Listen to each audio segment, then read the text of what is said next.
بسم اللہ الرحمن الرحیم۔ خلاصہ خطبہ جمعہ سیدنا امیر المومنین حضرت مرزا مسرور احمد خلیفۃ المسیح الخامس ایدہ اللہ تعالی بنصر العزیز فرمودہ 11 اکتوبر 2024 بمطابق 11 اخا 1403 ہجری شمسی بمقام مسجد مبارک اسلام آباد ٹلفورڈ سرے UK۔ امیر المومنین حضرت خلیفۃ المسیح الخامس ایدہ اللہ تعالی بنصر العزیز نے مورخہ 11 اکتوبر 2024 کو مسجد مبارک اسلام آباد ٹلفورڈ UK میں خطبہ جمعہ ارشاد فرمایا، جو مسلم ٹیلی ویژن احمدیہ کے توسط سے پوری دنیا میں نشر کیا گیا۔ جمعہ کی اذان دینے کی سعادت صہیب احمد صاحب مربی سلسلہ کے حصے میں آئی۔ تشہد، تعوذ اور سورۃ الفاتحہ کی تلاوت کے بعد حضور انور ایدہ اللہ تعالی بنصر العزیز نے فرمایا، آج کل جنگ احزاب کا ذکر چل رہا ہے۔ یہ بیان ہوا تھا کہ کفار نے رات کو آندھی اور طوفان کی وجہ سے میدان خالی کر دیا۔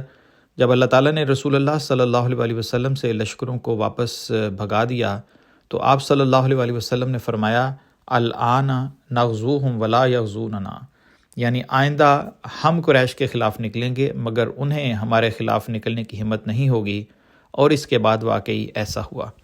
خندق کا محاصرہ 15 دن یا ایک قول کے مطابق 20 دن رات یا ایک ماہ کے قریب رہا۔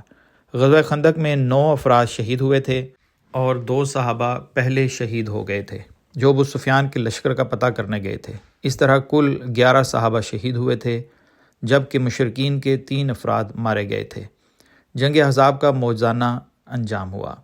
اس کے بارے میں حضرت مرزا بشیر احمد صاحب رضی اللہ عنہ نے لکھا ہے کہ کم و بیش 20 دن کے محاصرے کے بعد کفار کا لشکر مدینے سے بے نیل و مرام واپس چلا گیا اور بنو قریظہ جو ان کی مدد کے لیے نکلے تھے وہ بھی اپنے قلعے میں واپس آ گئے۔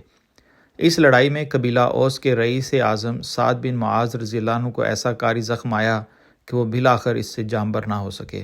اس جنگ میں قریش کو کچھ ایسا دھکا لگا کہ اس کے بعد ان کو پھر کبھی مسلمانوں کے خلاف اس طرح جتھا بنا کر نکلنے یا مدینے پر حملہ آور ہونے کی ہمت نہیں ہوئی، اور آن حضرت صلی اللہ علیہ وسلم کی پیش گوئی لفظ بلفظ پوری ہوئی۔ لشکر کفار کے چلے جانے کے بعد آن حضرت صلی اللہ علیہ وسلم نے بھی صحابہ رضوان اللہ علیہم کو واپسی کا حکم دیا اور مسلمان میدان کارزار سے اٹھ کر مدینے میں داخل ہو گئے۔ جنگ خندق یا احزاب جو اس طرح غیر متوقع اور ناگہانی طور پر اختتام کو پہنچی، ایک نہایت ہی خطرناک جنگ تھی۔ اس سے بڑھ کر کوئی ہنگامی مصیبت اس وقت تک مسلمانوں پر نہیں آئی تھی، اور نہ ہی اس کے بعد آن حضرت صلی اللہ علیہ وسلم کی زندگی میں کوئی اتنی بڑی مصیبت ان پر آئی۔ یہ خطرناک زلزلہ تھا جس نے اسلام کی عمارت کو جڑ سے ہلا دیا، اور کمزور لوگوں نے سمجھ لیا کہ بس اب خاتمہ ہے۔ اس مصیبت کی تلخی کو بنو قریظہ کی غداری نے دگنا کر دیا۔ اس سارے فتنے کی تہ میں بنو نذیر کے وہ محسن کش یہودی تھے جن پر آن حضرت صلی اللہ علیہ وسلم نے احسان کر کے ان کو مدینے سے امن و امان کے ساتھ نکل جانے کی اجازت دے دی تھی۔ یہ انہی یہودی روسا کی اشتعال انگیزی تھی جس سے صحرائے عرب کے تمام نامور قبیلے عداوت اسلام کے نشے میں مخمور ہو کر مسلمانوں کو ملیا میٹ کرنے کے لیے مدینے پر جمع ہو گئے تھے۔ یہ قطعی یقینی ہے کہ اگر اس وقت ان وحشی درندوں کو شہر میں داخل ہو جانے کا موقع مل جاتا تو ایک واحد مسلمان بھی زندہ نہ بچتا، اور کسی پاک باز مسلم خاتون کی عزت ان لوگوں کے ناپاک حملوں سے محفوظ نہ رہتی۔ مگر یہ محض اللہ تعالیٰ کا فضل اور اس کی قدرت کا غیبی ہاتھ تھا کہ اس ٹڈی دل کو بے نیل و مرام واپس جانا پڑا، اور مسلمان شکر و امتنان کے ساتھ امن و اطمینان کا سانس لیتے ہوئے اپنے گھروں میں واپس آ گئے۔ مگر بنو قریظہ کا خطرہ قائم تھا اور ان کے فتنے کا سدباب ضروری تھا، کیونکہ ان کا وجود مدینے میں مسلمانوں کے لیے ہرگز ایک مار آستین سے کم نہ تھا۔ اس کے سدباب کے لیے بنو قریظہ کے خلاف بھی کارروائی ہوئی، جسے غزوہ بنو قریظہ کہتے ہیں، جو ذوالقعدہ 5 ہجری بمطابق 5 مارچ اور اپریل 627 میں ہوا۔ غزوہ خندق سے واپس آنے کے بعد رسول اللہ صلی اللہ علیہ وسلم اور صحابہ نے ہتھیار اتار دیے۔ حضرت عائشہ رضی اللہ عنہ فرماتی ہیں کہ ہم گھر میں تھے کہ آپ صلی اللہ علیہ وسلم کو ایک آدمی نے آواز دی اور کہا کہ یا رسول اللہ صلی اللہ علیہ وسلم، آپ نے ہتھیار اتار دیے؟ اللہ کی قسم ہم نے ہتھیار نہیں اتارے، اور ابھی تک ہم احزاب کے تعاقب سے واپس آ رہے ہیں، یہاں تک کہ ہم حمراء الاسد تک پہنچ گئے اور اللہ تعالیٰ نے ان کو شکست دی، اور اشارے سے آپ صلی اللہ علیہ وسلم کو بنو قریظہ کی طرف رخ کرنے کا کہا۔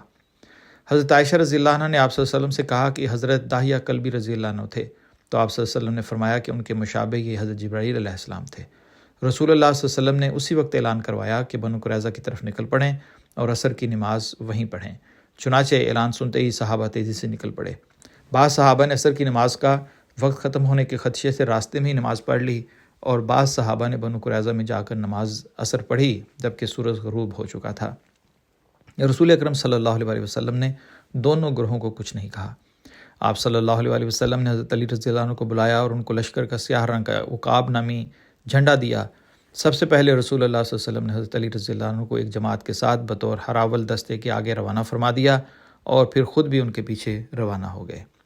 مسلمانوں کے بنو قریظہ پر محاصرے کی مزید تفصیل یوں بیان ہوئی ہے کہ جب محاصرہ طول پکڑ گیا اور یہودیوں کو مفاہمت کی کوئی صورت نہ ملی تو ان کے رئیس کعب بن اسد نے ان کے سامنے 3 تجاویز پیش کیں۔ اول، ہم محمد صلی اللہ علیہ وسلم پر ایمان لا کر مسلمان ہو جائیں کیونکہ آپ صلی اللہ علیہ وسلم کی صداقت عیاں ہو چکی ہے، اس طرح لازماً جنگ رک جائے گی۔ دوم، ہم اپنے بچوں اور عورتوں کو قتل کر دیں اور عواقب سے بے فکر ہو کر تلواریں لے کر میدان میں نکلیں اور پھر جو ہو سو ہو۔ سوم، آج سبت کی رات ہے اور محمد صلی اللہ علیہ وسلم اور اس کے صحاب آج اپنے آپ کو ہماری طرف سے امن میں سمجھتے ہوں گے، بس آج رات ہم قلعے سے نکل کر آپ صلی اللہ علیہ وسلم اور آپ صلی اللہ علیہ وسلم کے ساتھیوں پر حملہ کر دیں، اور بعید نہیں کہ ہم غالب آ جائیں۔ مگر بنو قریظہ نے تینوں تجاویز ماننے سے انکار کر دیا اور معاملہ وہیں کا وہیں رہا۔ کعب کے بعد ایک اور یہودی عمر بن سعدی نے کہا کہ تم نے محمد صلی اللہ علیہ وسلم سے معاہدہ کیا اور اس کو توڑ دیا، تو یہودیت پر تو ثابت قدم رہو اور ان کو جزیہ دے دو۔ لیکن اس یہودی کی تجویز بھی رد کر دی گئی، جس پر وہ اسی رات قلعے سے باہر نکل گیا اور آپ صلی اللہ علیہ وسلم کی اجازت سے اسے جانے دیا گیا۔ آپ صلی اللہ علیہ وسلم نے اس سے فرمایا کہ تو ایسا آدمی ہے جسے اللہ نے اس کی وفا کی وجہ سے نجات دے دی۔ آپ صلی اللہ علیہ وسلم کی یہ باتیں سن کر 3 اور افراد اسی رات قلعے سے باہر آ کر اسلام لے آئے اور اپنی جان، اپنے خاندان اور اپنے اعمال بچا لیے۔ حضرت ابو لبابہ رضی اللہ عنہ کا واقعہ بھی بیان ہوا ہے۔ اس بارے میں لکھا ہے کہ بنو قریظہ کی خواہش پر بات چیت کے لیے آپ صلی اللہ علیہ وسلم نے حضرت ابو لبابہ بن منذر انصاری رضی اللہ عنہ کو ان کے قلعے کے اندر بھجوا دیا۔ بنو قریظہ نے چال چلی اور جو ہی حضرت ابو لبابہ رضی اللہ عنہ قلعہ کے اندر داخل ہوئے تو عورتیں اور بچے ان کے سامنے رونے لگے۔ حضرت ابو لبابہ رضی اللہ عنہ ان کے لیے نرم ہو گئے۔ انہوں نے کہا کہ محمد صلی اللہ علیہ وسلم اپنا فیصلہ قبول کرانے کے سوا کسی بات پر تیار نہیں ہیں، آپ کا کیا خیال ہے کہ ہم ان کے فیصلے کو قبول کر لیں؟ تو حضرت ابو لبابہ رضی اللہ عنہ نے جواب دیا ہاں، اور اپنے ہاتھ سے اپنے گلے کی طرف ذبح کا اشارہ کیا کہ آن حضرت صلی اللہ علیہ وسلم تمہارے قتل کا حکم دیں گے۔ حالانکہ یہ بالکل غلط تھا اور آن حضرت صلی اللہ علیہ وسلم نے قطعاً ایسا کوئی ارادہ ظاہر نہیں کیا تھا۔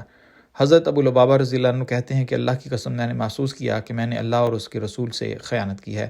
میں شرمندہ ہوا کہ یہ کیا اشارہ کر دیا۔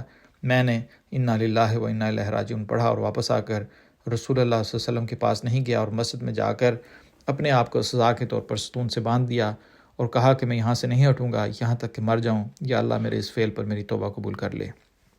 اور اللہ تعالیٰ سے عہد کیا کہ بنو قریظہ کی زمین میں کبھی پاؤں نہیں رکھوں گا اور نہ اس بستی کو دیکھوں گا جس میں اللہ اور اس کے رسول صلی اللہ علیہ وسلم سے خیانت کی تھی۔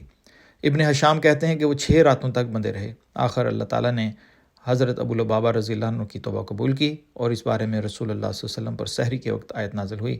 آپ صلی اللہ علیہ وسلم حضرت سلمہ رضی اللہ عنہ کے گھر میں تھے۔ آپ صلی اللہ علیہ وسلم کی اجازت سے حضرت سلمہ رضی اللہ عنہ نے حضرت ابو لبابہ رضی اللہ عنہ کی خوشخبری سنائی۔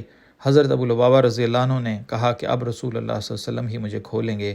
پھر رسول اللہ صلی اللہ علیہ وسلم فجر کی نماز کے لیے تشریف لائے تو اپنے دست مبارک سے انہیں کھول دیا۔ حضرت ابو لبابہ رضی اللہ عنہ نے کہا یا رسول اللہ صلی اللہ علیہ وسلم، میری توبہ تو یہ ہے کہ میں اپنی قوم کے ان گھروں کو چھوڑ دوں جن میں مجھ سے گناہ سرزد ہوا ہے، اور میں اپنا سارے کا سارا مال اللہ اور اس کے رسول صلی اللہ علیہ وسلم کی راہ میں صدقہ کر دوں۔